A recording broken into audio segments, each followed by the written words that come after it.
Now, we shall now discuss on module 2 of chapter 5.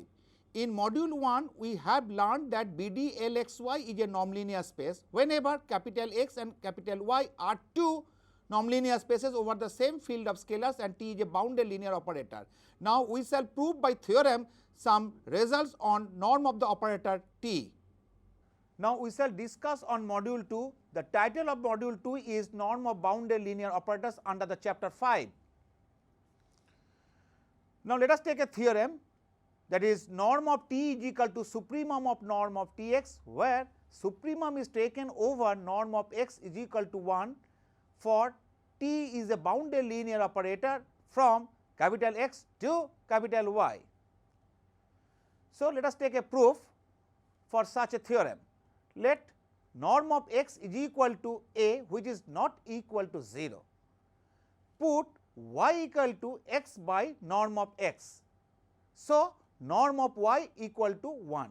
So, norm of Tx is equal to norm of Tx divided by norm of x into norm of x by suitable adjustment of numerators and denominators by norm of x, which is again equals to norm of Ty into norm of x, which is less or equals to supremum of norm of Ty, where norm of y is equal to 1 and supremum is taken over norm of y equal to 1 into norm of x. So, supremum of norm of Tx, where supremum is taken over norm of x less or equals to 1, which is again less or equals to supremum of norm of Ty into norm of y equal to 1 into supremum of norm of x, where supremum is taken over norm of x less or equals to 1, which is again less or equals to supremum of norm of Ty, where supremum is taken over norm of y equal to 1, which implies that norm of T less or equals to supremum of norm of Ty, where supremum is taken over norm of y equal to 1. Again, supremum of norm of Tx, where supremum is taken over norm of x less or equals to 1, which is greater or equals to norm of Tx for all norm of x less or equals to 1.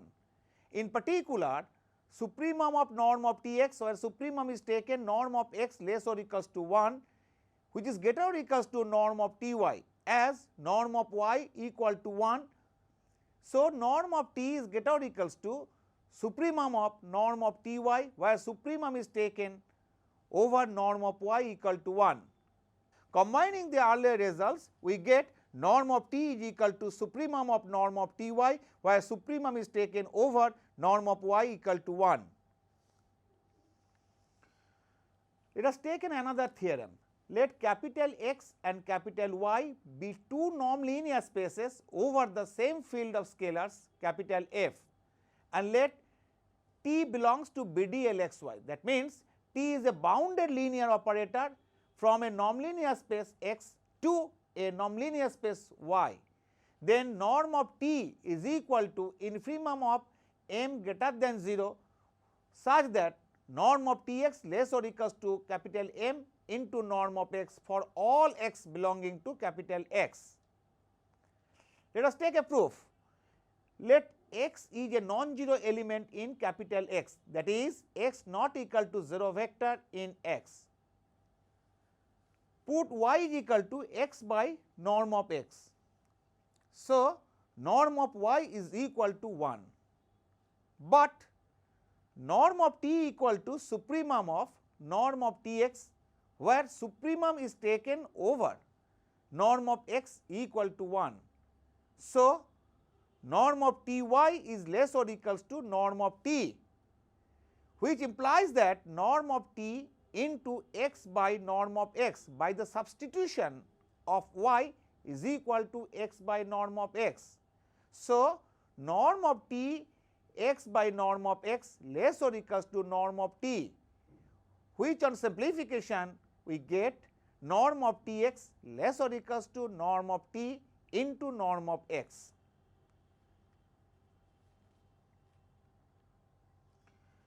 Let m naught is equal to infimum of all such m greater than 0 such that norm of T x less or equals to m into norm of x for all x belonging to capital X. So, m naught less or equals to norm of T, as T is a bounded linear operator from capital X to capital Y, there exists a constant capital M greater than 0 such that norm of T x less or equals to m into norm of x for all x belonging to capital X, which implies that supremum of norm of T x, where supremum is taken over norm of x equal to 1, which is less or equals to capital M. Now, by the definition of m naught, we see that m naught is the infimum of all capital M greater than 0 such that norm of T x less or equals to m into norm of x. So, if we take infimum of all such m, we get norm of T x less or equals to m naught into norm of x. Thus, supremum of norm of T x, where supremum is taken over norm of x equal to 1, which is again less or equals to m naught. Thus, we get norm of T less or equals to m naught. From the earlier results and this result, we see that norm of T equal to m naught, which is equal to infimum of all such m greater than 0 such that norm of T x less or equals to m into norm of x for all x belonging to capital X. Now, let us take another theorem for defining a norm of T. Let capital X and capital Y be two norm linear spaces over the same field of scalars capital F. The field of scalars may be either reals or may be complex, and let T is a bounded linear operator from x to y, that is T belongs to BD LXY. Already we have mentioned that BD LXY is the collection of all bounded linear operators from capital X to capital Y. Then norm of T equal to supremum of norm of T x divided by norm of x, where supremum is taken over all non-zero elements of x. Let us take a proof. Let beta equal to supremum of norm of T x divided by norm of x, where supremum is taken over all non-zero elements of capital X. That is, beta is equal to supremum of norm of T x divided by norm of x, where x is not equal to 0 vector. We shall first prove that norm of T greater or equals to beta. Let epsilon greater than 0 be arbitrary. By property of supremum, there exists a element x1 which is not equal to a 0 element such that norm of T x1 greater than norm of x1, which is directly greater than beta minus epsilon. Let y is equal to x1 by norm of x1. So, norm of y is equal to 1, and this implies that norm of T y greater than beta minus epsilon, which again implies that supremum of norm of T y, where supremum is taken over norm of y is equal to 1. That is, supremum of norm of T y, where norm of y is equal to 1 is greater or equals to beta minus epsilon. That is, norm of T greater or equals to beta minus epsilon. As epsilon greater than 0 is arbitrary, we get norm of T greater or equals to beta.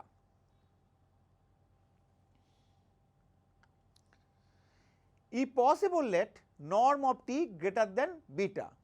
We shall show that norm of T equal to beta. So, we shall prove by the method of contradiction. That is why we have taken norm of T greater than beta. Let epsilon is equal to norm of T minus beta. Here epsilon is greater than 0. For non-zero element x, we have norm of Tx by norm of x less or equals to beta, and beta is again strictly less than norm of t minus epsilon by 2, because we have assumed that epsilon is equal to norm of t minus beta. Thus, we have norm of Tx less or equals to, within the first bracket, norm of t minus epsilon by 2 into norm of x, which is not possible as norm of t is the infimum of all m greater than 0, such that norm of Tx less or equals to m into norm of x for all x belonging to capital X. Thus, norm of t equal to beta, which is equal to supremum of norm of Tx divided by norm of x, where supremum is taken over all non-zero elements of capital X.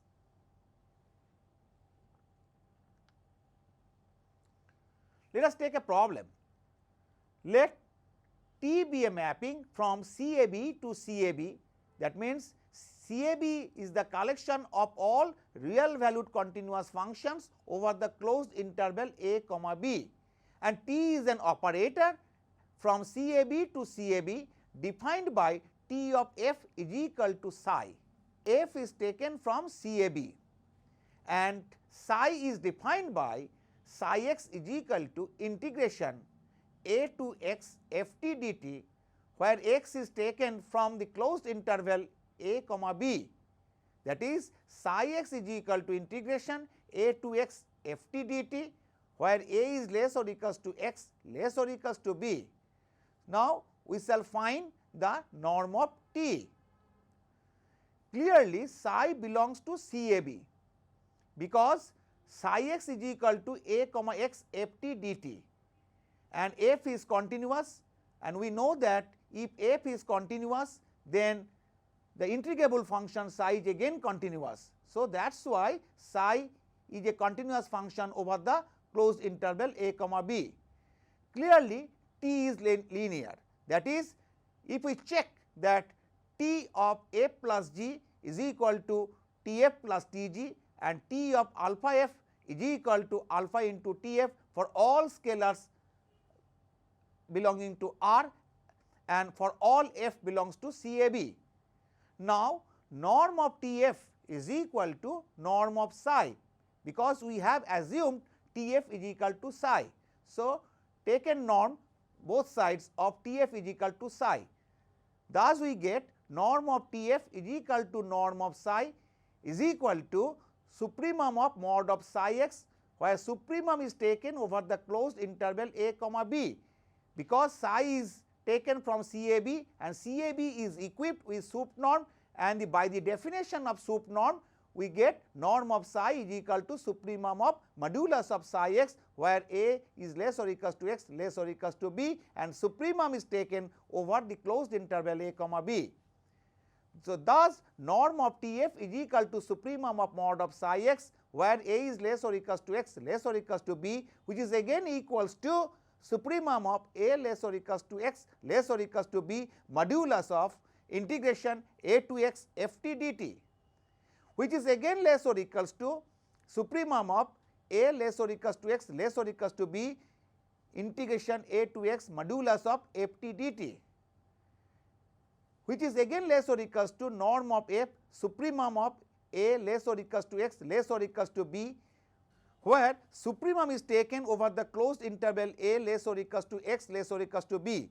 Thus, we have obtained the state norm of Tf less or equals to supremum of a less or equals to x less or equals to b integration a to x modulus of f t dt, which is again less or equals to norm of f into supremum of a less or equals to x less or equals to b integration a to x dt, which is again equals to norm of f into supremum of x minus a, and supremum is taken over the closed interval a comma b, which is again equals to norm of f into b minus a.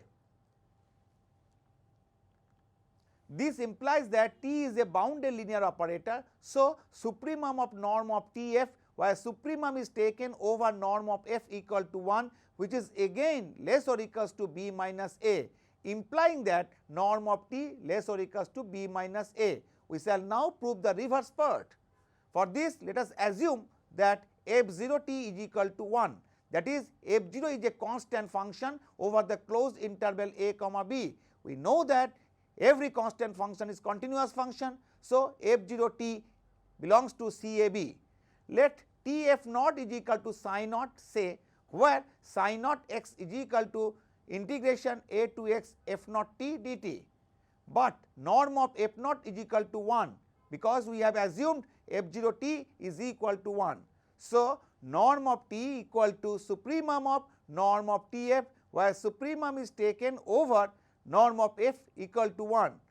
So, this is get or equals to norm of t of f naught, because norm of f naught is equal to 1, which is again equal to norm of psi naught, because T f naught is equal to psi naught is assumed. So, norm of psi naught is equal to supremum of modulus of psi naught x, where supremum is taken over the closed interval a comma b, which is again equal to supremum of modulus of integration a to x f naught t dt, and supremum is taken over the closed interval a comma b, which is equal to b minus a. Thus, norm of t get or equals to b minus a. Initially, we have obtained norm of t less or equals to b minus a, and this time we have obtained norm of t get or equals to b minus a. Combining this result, we get norm of t equal to b minus a. Thus, as per the problem, we have find out the norm of t. So, here norm of t equal to b minus a. Let us take another example, and it should be taken as a problem. Give an example of two bounded linear operators a comma b on a norm linear space for which AB not equal to BA. That means, product of two bounded linear operators is not necessarily commutative. The solution looks like this. Let E equal to C01, where C01 is equipped with sup norm. Define two operators a comma b taken from C01 to C01 by AXT is equal to integration 0 to 1 ST XT dt and BXS is equal to SXS, and T are S taken from closed interval 0 comma 1, and x is taken from C01. Here x is a continuous function over the closed interval 0 1. Clearly, A and B are continuous linear operator mapping E into itself. Now, by calculation, we see that ABX is equal to integration 0 to 1 S T square xt dt, which is equal to S into integration 0 to 1 T square xt dt, and capital BAX is equal to S into integration 0 to 1 ST xt dt, which is again equals to S square into integration 0 to 1 Txt dt, showing that ABX not equal to BAX for all x belongs to C01. Hence, AB not equal to BA. Now, we shall discuss on product of two bounded linear operators. That is, if A and B are two bounded linear operators, whether the product AB is a bounded linear operator or not. Also, we shall learn if T is a bounded linear operator, then T inverse is a bounded linear operator, under which condition it should exist and T inverse would be bounded. Now, if A and B are two bounded linear operators over a norm linear space X and goes to capital X, that is A comma B are two self maps over a norm linear space capital X, then norm of AB is less or equals to norm of A into norm of B. The proof goes below. Norm of AB equal to supremum of norm of ABX, where supremum is taken over norm of x less or equals to 1, which is equal to supremum of norm of A of Bx, where supremum is taken over norm of x less or equals to 1, which is again less or equals to norm of A into supremum of norm of Bx, and supremum is taken over norm of x less or equals to 1. So, norm of A be less or equals to norm of A into norm of B, because norm of B equal to supremum of norm of x less or equals to 1 into norm of Bx. Now, let us take a corollary. Let A is a bounded linear operator from a nonlinear space capital X to a nonlinear space capital Y. Then, for any positive integer n, norm of A to the power n is less or equals to norm of A whole to the power n. We shall prove this corollary by the principle of mathematical induction. Let B equal to capital A. So, norm of A square less or equals to norm of A whole square, because in earlier result we have learned norm of AB less or equals to norm of A into norm of B, and from this it follows that norm of A square is less or equals to norm of A whole square by the substitution of A equal to B. Thus, the result is true for n equal to 2. Let us assume that the result is true for n is equal to m, that is norm of A to the power m less or equals to norm of A whole to the power m. Let n equal to m plus 1. So, norm of A to the power m plus 1 is equal to norm of A into norm of A to the power m. So, by earlier result we know that norm of A into B less or equals to norm of A into norm of B. So, here norm of A into A to the power m is less or equals to norm of A into norm of A to the power m, which is again less or equals to norm of A into norm of A whole to the power m, because we have assumed that norm of A to the power m is less or equals to norm of A whole to the power m. Thus, we see that norm of A to the power m plus 1 less or equals to norm of A to the power m plus 1. Thus, the result is true for n equal to m plus 1. Hence, by the principle of mathematical induction, the result follows, that is, for any positive integer n and for any bounded linear operator A from x to y, norm of A to the power n is less or equals to norm of A whole to the power n. Let us take a theorem. Let capital X and capital Y be two nonlinear spaces over the same field of scalars. Let T is a linear operator from capital X to capital Y which is onto. Then T inverse from capital Y to capital X exists and continuous if and only if there exists a constant m greater than 0 such that m into norm of x less or equals to norm of T x for all x belonging to capital X.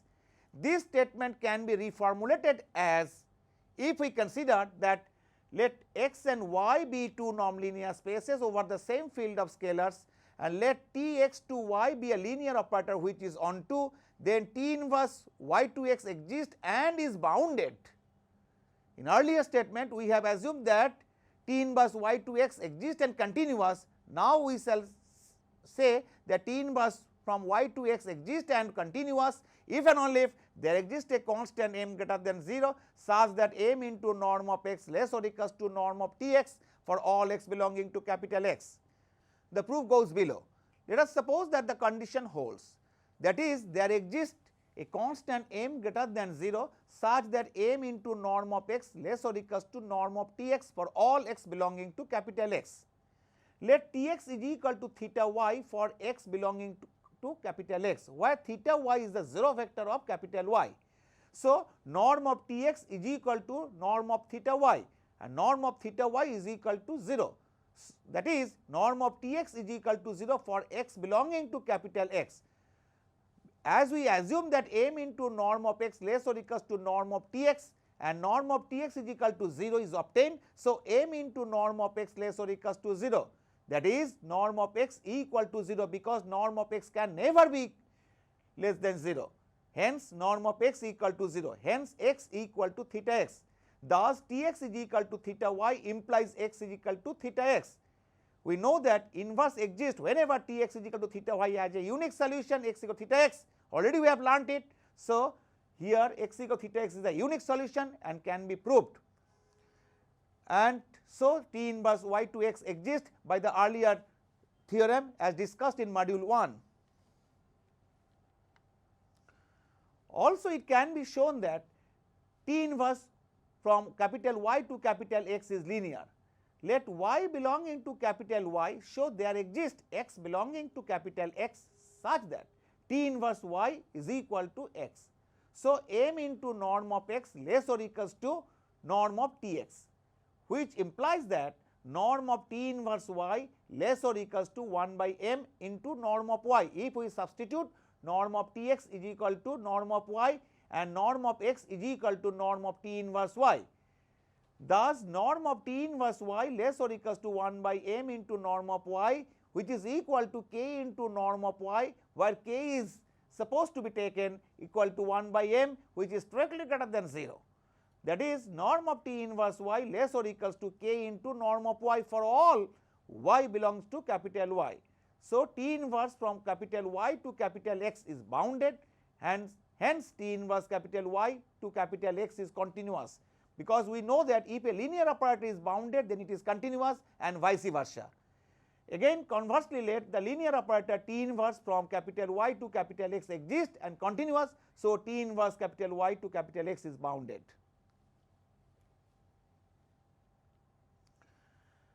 Let y belongs to capital Y, so there exists x belongs to capital X such that T inverse y equal to x, which implies that Tx is equal to y. So, there exists a constant k greater than 0 such that norm of T inverse y less or equals to k into norm of y, because T inverse is supposed to be bounded, and that is why we have obtained norm of T inverse y less or equals to k into norm of y for all y belongs to capital Y, and which implies that norm of x less or equals to k into norm of Tx, because we have obtained that Tx is equal to y and x equal to T inverse y, which implies that 1 by k into norm of x less or equals to norm of Tx, which implies that m into norm of x less or equals to norm of Tx, where m equal to 1 by k greater than 0. What we wanted to prove that have been established. So, the condition holds and hence the proof. Let us take another theorem. Let capital X be a Banach space and capital Y be a nonlinear space. It should be remembered that capital X and capital Y are two nonlinear spaces over the same field of scalars capital F. The field of scalars may be either reals or complex, and let T is a mapping from capital X to Y which is bijective and continuous and linear. If T inverse exists and T inverse is a mapping from capital Y to X is continuous, then capital Y is a Banach space. The proof goes below. So, in order to prove that Y is a Banach space, so we should have to start with a Cauchy sequence. So, that is why we have assumed that Yn be a Cauchy sequence in capital Y. So, there exists a sequence Xn belonging to capital X such that Txn equal to Yn. Now, calculate norm of Yn minus Ym equal to norm of Txn minus Txm, which is equal to T of Xn minus Xm as T is linear. So, norm of T Xn minus Xm is greater or equals to k into norm of Xn minus Xm for some k greater than 0 by the earlier theorem, which implies that norm of Xn minus Xm less or equals to 1 by k into norm of Yn minus Ym. As Yn is supposed to be a Cauchy sequence, so norm of Yn minus Ym tends to 0. So, norm of Xn minus Xm tends to 0 as Nm tends to infinity, which implies that Xn is a Cauchy sequence in X. Since X is assumed to be complete, we know that in a complete metric space every Cauchy sequence is convergent. So, limit n tends to infinity Xn is equal to x naught belonging to capital X say. Now, limit of n Yn equal to limit of n Txn, because we have assumed that Txn equal to Yn, and which is equal to T of x naught, which is again equals to y naught belongs to capital Y say. Thus, we see that limit n tends to infinity Yn is equal to y naught, where y naught belongs to capital Y. So, thus we see that Yn goes to y naught belongs to y as n tends to infinity. Hence, capital Y is complete and consequently capital Y is a Banach space, that is a complete nonlinear space. In this module, we have learned the norm of a bounded linear operator which is acting from a nonlinear space capital X to a nonlinear space capital Y, and simultaneously we have learned under which condition that a bounded linear operators, that is collection of all bounded linear operators from X to Y, will be a Banach space. Simultaneously we have learned under which condition the inverse of a bounded linear operator exists and continuous.